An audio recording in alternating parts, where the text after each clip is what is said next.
Good morning, folks. We are going to be back at it for another week in the Word. Scriptures with a Sinner.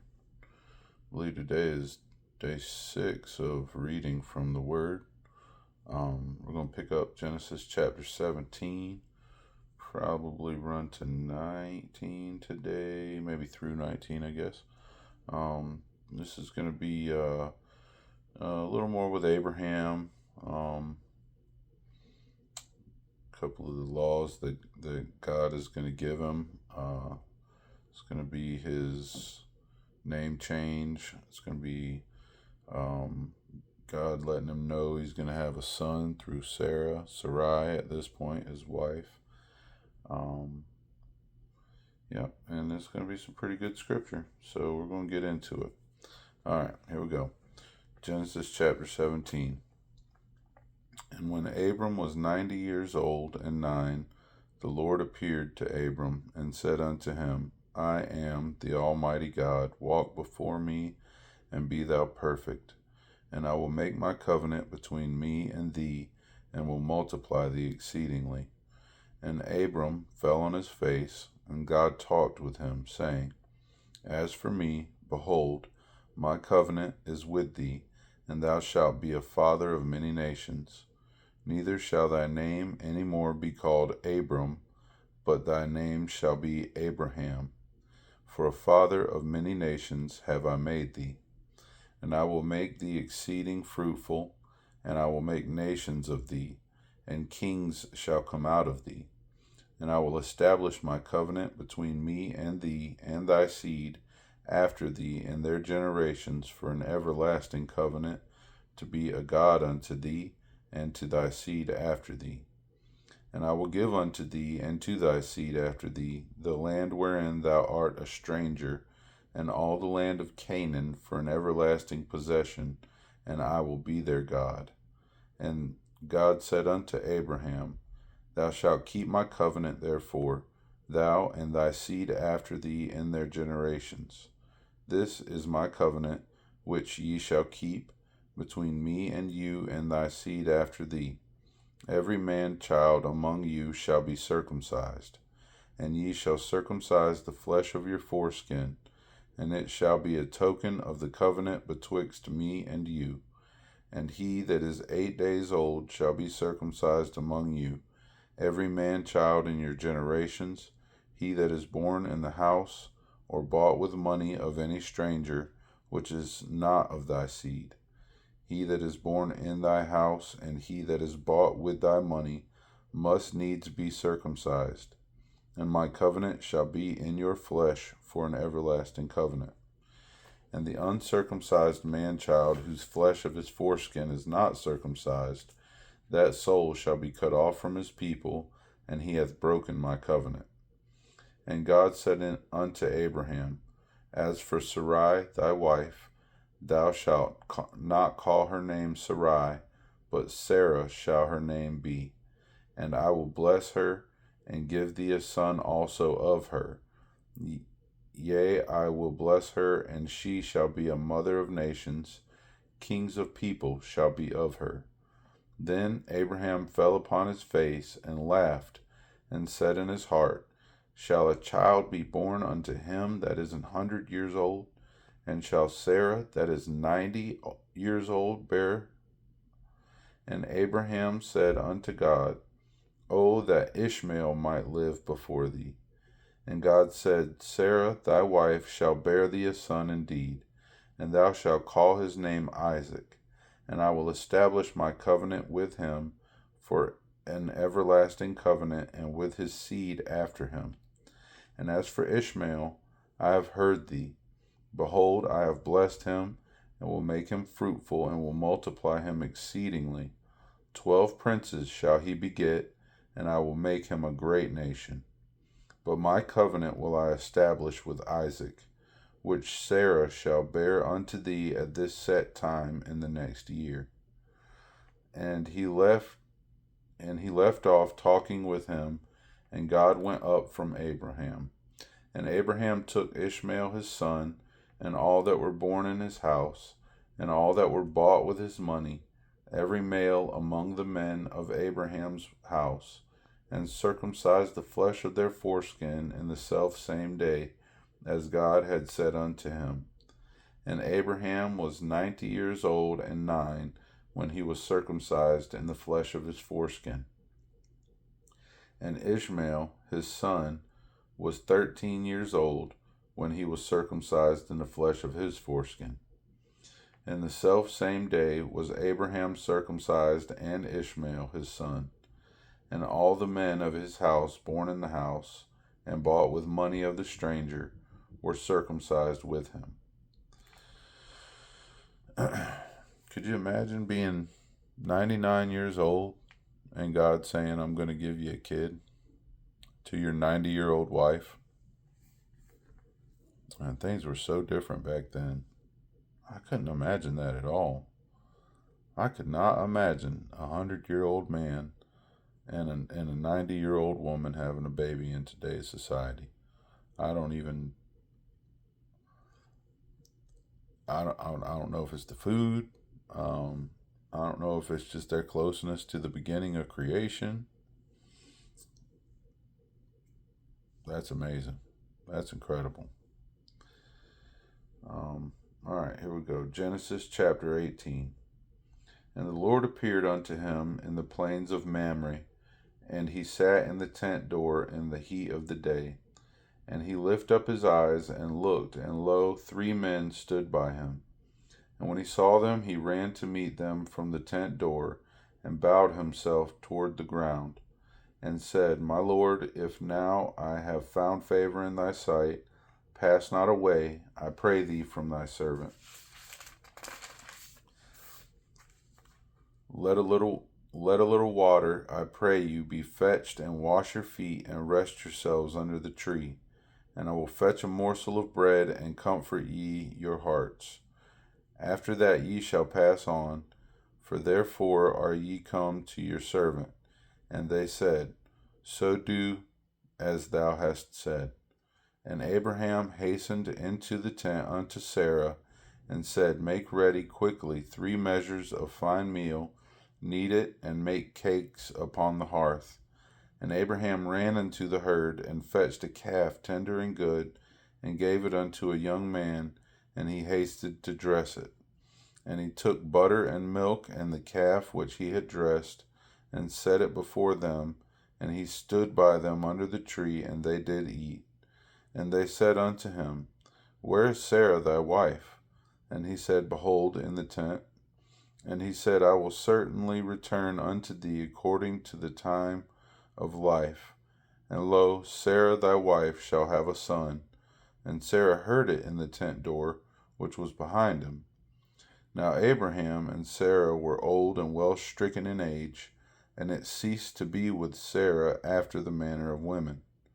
Therefore Sarah laughed within herself, saying, After I am waxed old shall I have pleasure, my Lord being old also? And the Lord said unto Abraham, Wherefore did Sarah laugh, saying, Shall I of a surety bear a child which am old? Is anything too hard for the Lord? At the time appointed I will return unto thee according to the time of life, and Sarah shall have a son. Then Sarah denied, saying, I laughed not, for she was afraid. And he said, Nay, but thou didst laugh. And the men rose up from thence, and looked towards Sodom, and Abraham went with them to bring them on the way. And the Lord said, Shall I hide from Abraham that thing which I do? Seeing that Abraham shall surely become a great and mighty nation, and all the nations of the earth shall be blessed in him. For I know him, that he will command his children and his household after him, and they shall keep the way of the Lord to do justice and judgment, that the Lord may bring upon Abraham that which he hath spoken of him. And the Lord said, Because the cry of Sodom and Gomorrah is great, and because their sin is grievous, I will go down now, and see whether they have done altogether according to the cry of it, which is come unto me, and if not, I will know. And the men turned their faces from thence, and went towards Sodom, but Abraham stood yet before the Lord. And Abraham drew near and said, Wilt thou also destroy the righteous with the wicked? Peradventure there be 50 righteous within the city. Wilt thou also destroy and not spare the place for the 50 righteous that are therein? That be far from thee to do after this manner, to slay the righteous with the wicked, and that the righteous should be as the wicked. That be far from thee. Shall not the judge of all the earth do right? And the Lord said, If I find in Sodom 50 righteous within the city, then I will spare all the place for their sakes. And Abram answered and said, Behold, now I have taken upon me to speak unto the Lord, which am but dust and ashes. Peradventure there shall lack 5 of the 50 righteous. Wilt thou destroy all the city for lack of 5? And he said, If I find there 40 and 5, I will not destroy it. And he spake unto him yet again, and said, Peradventure there shall be 40 found there. And he said, I will not do it for 40's sake. And he said unto him, O let not the Lord be angry, and I will speak. Peradventure there shall 30 be found there. And he said, I will not do it if I find 30 there. And he said, Behold, now I have taken upon me to speak unto the Lord.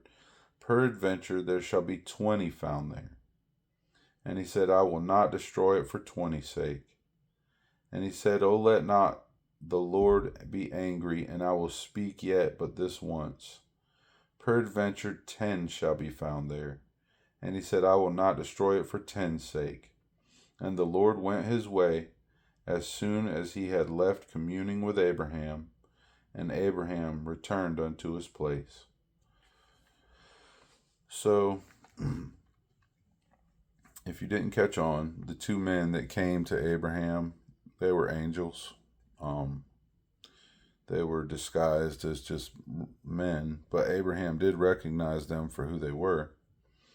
And these angels obviously brought the news so that Sarah would know it, and I guess to reiterate it to Abraham, that they were in fact going to have a son between Abraham and Sarah, his actual wife.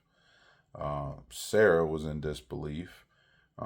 It did say that Sarah was no longer essentially like she was past the time of her menstruation, meaning she was in modern times not able to have children anymore.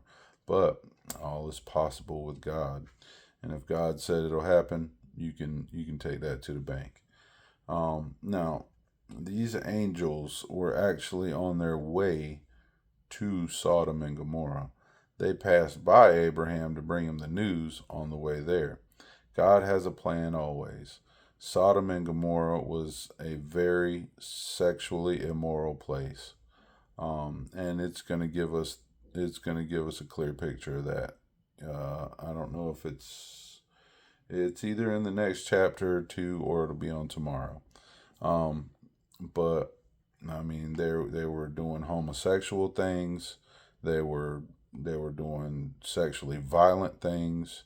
They were doing things with animals. This place was really bad. And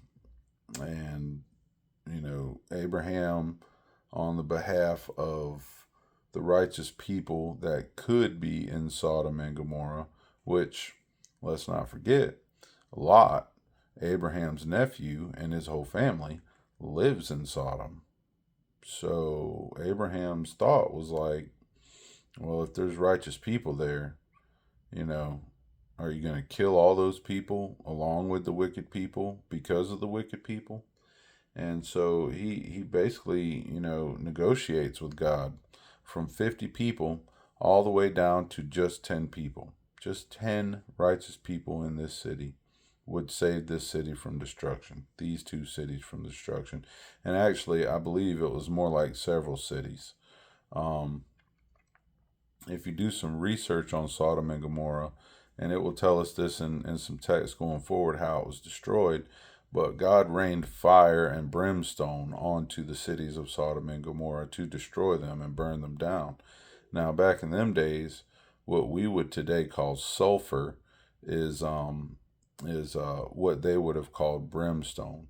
Now, if you do some research on it, they have been to the site in modern day where Sodom and Gomorrah existed, and they can literally walk across these areas and pick up handfuls and handful everywhere you step, large balls of pure sulfur. Now, pure sulfur to this purity does not, to my understanding, exist anywhere else on the earth that we can find, that we've been able to document. It's something like 98 or 99% pure sulfur. When you look at the biblical text, and then you can go and pick up the balls that God rained out of heaven onto this city to destroy it. Well, connect the dots and see what picture it draws for you. All right, here we go. Moving on. Genesis chapter 19. And there came two angels to Sodom at even, and Lot sat in the gate of Sodom. And Lot, seeing them, rose up to meet them, and he bowed himself with his face toward the ground. And he said, Behold now, my lords, turn in, I pray you, into your servant's house, and tarry all night, and wash your feet, and ye shall rise up early, and go on your ways. And they said, Nay, but we will abide in the street all night. And he pressed upon them greatly, and they turned in unto him, and entered into his house. And he made them a feast, and did bake unleavened bread, and they did eat. But before they lay down, the men of the city, even the men of Sodom, compassed the house round, both old and young, all the people from every quarter. And they called unto Lot, and said unto him, Where are the men which came in to thee this night? Bring them out unto us, that we may know them. And Lot went out at the door unto them, and shut the door after him, and said, I pray you, brethren, do not so wickedly. Behold, now I have two daughters which have not known man. Let me, I pray you, bring them out unto you, and do ye to them as is good in your eyes. Only unto these men do nothing, for therefore came they under the shadow of my roof. And they said, Stand back. And they said again, This one fellow came in to sojourn, and he will needs be a judge. Now will we deal worse with thee than with them. And they pressed sore upon the man, even Lot, and came near to break the door. But the men put forth their hand, and pulled Lot into the house to them, and shut to the door. And they smote the men that were at the door of the house with blindness, both small and great, so that they wearied themselves to find the door. And the men said unto Lot, Hast thou here any besides? Son-in-law, and thy sons, and thy daughters, and whatsoever thou hast in the city, bring them out of this place. For we will destroy this place, because the cry of them is waxen great before the face of the Lord, and the Lord hath sent us to destroy it. And Lot went out, and spake unto his sons-in-law, which married his daughters, and said, Up, get you out of this place, for the Lord will destroy this city. But he seemed as one that mocked unto his sons-in-law. And when the morning arose, then the angels hastened Lot, saying, Arise, take thy wife and thy two daughters, which are here, lest thou be consumed in the iniquity of the city. And while he lingered, the men laid hold upon his hand, and upon the hand of his wife, and upon the hand of his two daughters, and the Lord being merciful unto him, and they brought him forth, and set him without the city. And it came to pass, when they had brought them forth abroad, that he said, Escape for thy life, look not behind thee, neither stay thou in all the plain. Escape to the mountain, lest thou be consumed. And Lot said unto them, O not so, my Lord. Behold, now thy servant hath found grace in thy sight, and thou hast magnified thy mercy, which thou hast showed unto me in saving my life. And I cannot escape to the mountain, lest some evil take me and I die. Behold, now this city is near to flee unto, and it is a little one.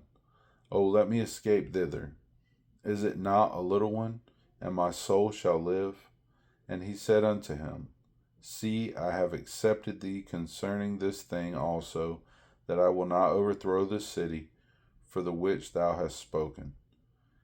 Haste thee, escape thither, for I cannot do anything till thou be come thither. Therefore the name of the city was called Zoar.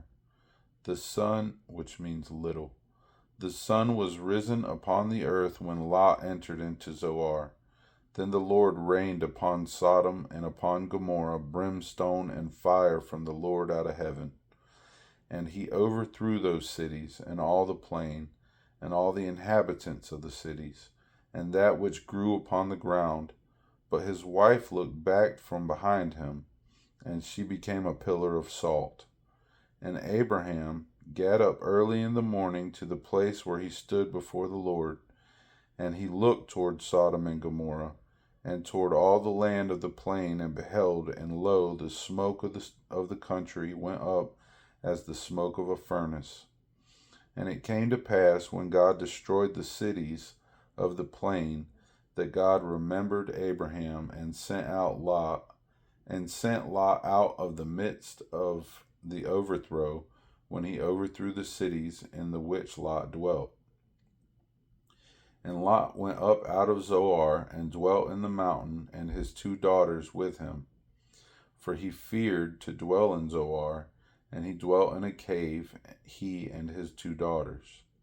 And the firstborn said unto the younger, Our father is old, and there is not a man in the earth to come in unto us after the manner of all the earth. Come, let us make our father drink wine, and we will lie with him, that we may preserve seed of our father. And they made their father drink wine that night, and the firstborn went in, and lay with her father, and he perceived not when she lay down, nor when she arose. And it came to pass on the morrow, that the firstborn said unto the younger, Behold, I lay yesternight with my father, let us make him drink wine this night also, and go thou in, and lie with him, that we may preserve seed of our father. And they made their father drink wine that night also, and the younger arose and lay with him. And he perceived not when she lay down, nor when she arose. Thus were both the daughters of Lot with child by their father. And the firstborn bare a son, and called his name Moab. The same is the father of the Moabites unto this day. And the younger she also bare a son, and called his name Benami. The same is the father of the children of Ammon unto this day. Now, there's some things that go on here. First of all, when they say that these men of the city, young and old, of Sodom and Gomorrah, came to Lot's door, and they said they wanted him to send out those 2 men so that they could know him. Biblically, when you know somebody, that means to have sex with them, usually. Well, you're threatening sexual immorality on angels. They don't even know it. So then these guys start threatening Lot. I don't really quite understand beyond maybe just the fact that Lot is trying to spare these men in some form by offering his daughters to them so that they will leave these angels alone. I don't know. I can't honestly say that I particularly understand the importance behind that. But he does. He offers his 2 daughters to these guys to leave these angels alone. The guys refuse. Then they start threatening Lot.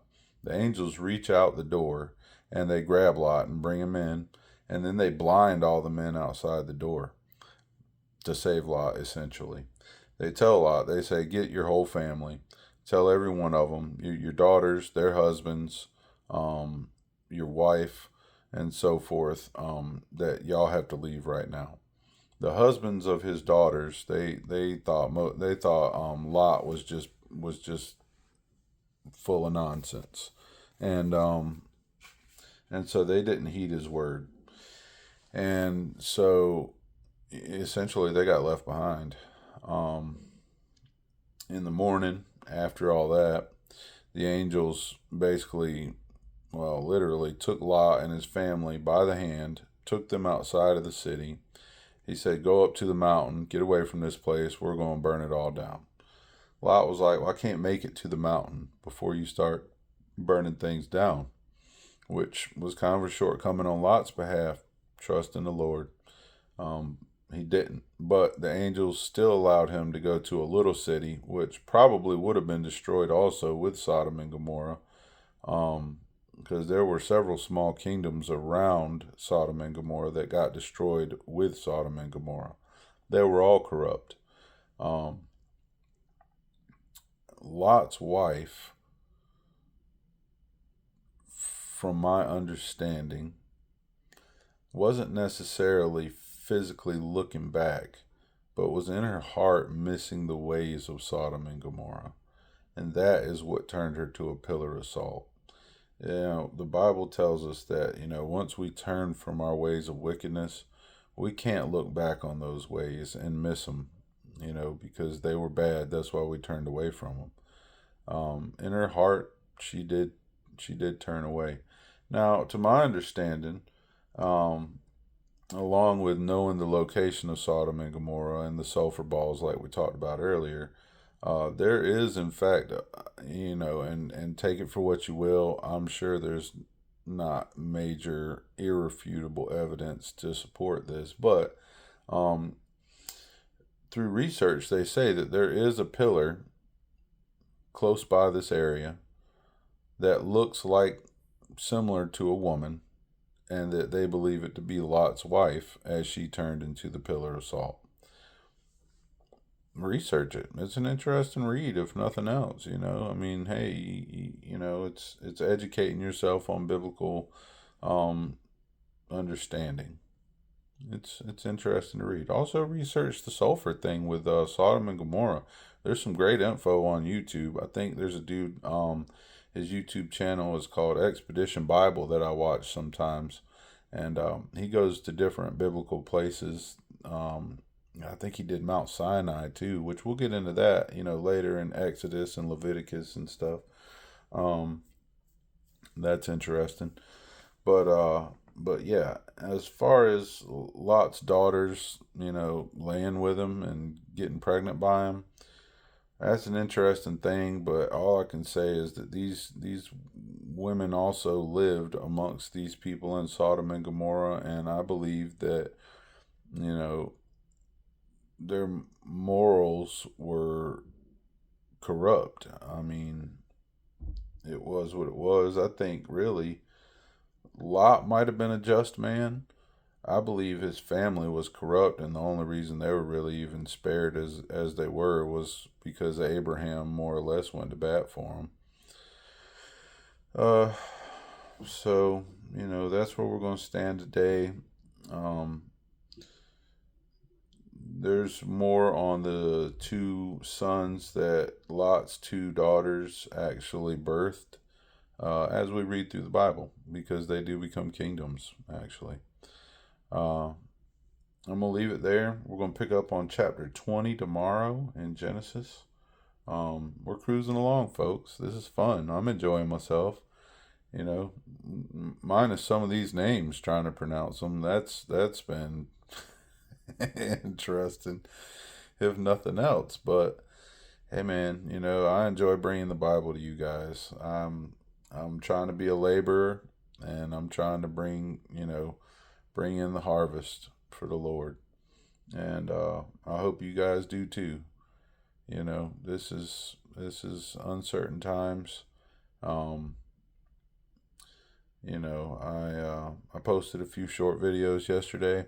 I might post a short today. I don't know. It seems that when I put up shorts and short reels on my story, that I get a little more traffic to the meat, we'll say. So whatever brings people to the word, that's the goal here. So I hope this inspires you guys. Keep listening. Keep.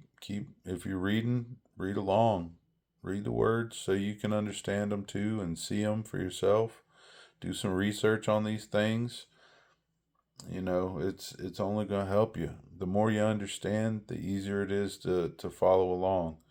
Um, I hope you guys took something away from this today. Um, there's a lot of subcontext context in here that really, until you sit down and you look at the words and you think on them a little bit, some things you may miss. So I'll tell you this: I've listened to the Bible on Audible many times. I've read cover to cover only once. Um, I've read a lot in the Bible, but cover to cover, straight through, only once. And to be honest, every time I listen to it, every time I read something from it, I learn something new every time that I did not know before. It's pretty wild. And I sit there and I'm like, dang, I did not know that. I didn't catch that. How did I miss that? Every time, every time. So, all right. Well, we're gonna say a little quick prayer, real quick, and then we're gonna get on out of here. And I'll be back on the YouTube page this afternoon to read a few chapters out of Matthew, from the New Testament. All right, here we go. Dear Lord, Father in heaven, I come to you in the name of Jesus Christ. Lord, I thank you for this day. I thank you for a great week last week reading your word, for everybody to see and to hear. I hope that we reached out to some folks, Lord. I know for sure that we did reach out to some folks, Lord. I ask you, Lord, to place your hands on anybody that listens to these videos, to heal their pain, Lord, to guide them through their pain, Lord, and help them to navigate it. Sometimes you bring pain to our life not to hurt us, but to help us to grow. That's why they call it growing pains, Lord, because it hurts to grow, but it does make us stronger. It makes us into who you need us to be when we get to that point in our life that you're bringing us to, so that we can handle that. Lord, I thank you for the strength that you give us. I thank you for the guidance that you give us. I ask you, Lord, to forgive us for anything that we sin against you, Lord. Sometimes we don't even know we're sinning when we sin, and it's a learning process, Lord. Lord, I hope that you bless our day, that you bring us closer to you through this day, and that you grow closer to us, Lord, as we try to learn your word and as we come together as the body of Christ. Lord, this world is uncertain, and we need each other, and we need you above all else, Lord, above everything else in our lives. Lord, blessed be your holy and precious name, and in your holy and precious name I pray. Amen. All right, folks. Well, I hope y'all had a great day. I hope you have a great day. I enjoyed it, and we're gonna keep this boat rowing. All right, y'all take it easy. Follow the narrow way. Follow the narrow way. If you don't know what that is, jump on my YouTube or Facebook page and check out some of my videos from yesterday. I believe it was my afternoon video. I did a reading on the narrow way. Go check it out. Hey, like, share, subscribe to the YouTube page, and let's keep this thing going. You guys have a great day. Love you. I'll catch you this afternoon.